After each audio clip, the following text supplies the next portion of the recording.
আপনি দালাল কিভাবে চিহ্নিত করবেন? আপনি হয়তো আপনার গ্রামের চাচাতো ভাইকে টাকা দিচ্ছেন, আপনি হয়তো ভাবতেছেন সে দালালি করতেছে বা আপনার টাকাটা সে মাইরে খাচ্ছে।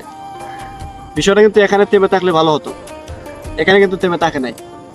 আপনি আপনার চাচাতো ভাইকে টাকা দিচ্ছেন, ও আবার অন্য কাউকে টাকা দিবে, সে আবার অন্য কাউকে টাকা দিবে, মানে এটা দাঁড়াইলো দালালের উপরে দালাল। আপনি হয়তো আমার কথা শুনে মানে আপনার মাথা ঘুরপাক খাচ্ছে, বিষয়টা ঠিক ওরকমই। কেন মালয়েশিয়াতে আসতে সর্বোচ্চ টাকা লাগে? 5 লাখ, 6 লাখ, কেউ 8 লাখ, কেউ 7 লাখ টাকা দিয়ে আসতেছে। তো কি কারণে এত টাকা লাগে?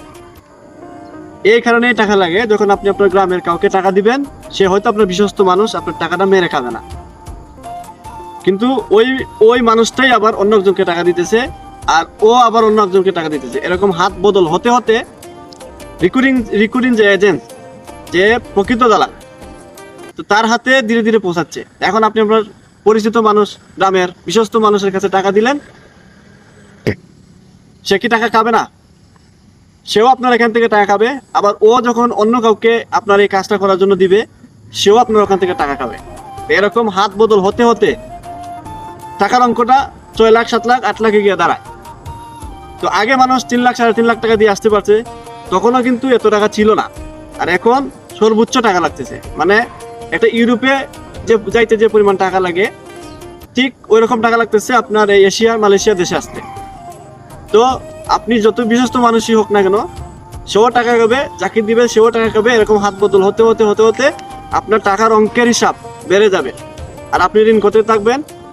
এবার আসেন, শেষে জায়গায় যদি আপনার কাজটা না হয়, আপনি হয়তো সুদে টাকা আনছেন, আপনি হয়তো, তো এরকম করতে করতে মানে টাকার অঙ্কটা অনেক বেশি বাড়ে।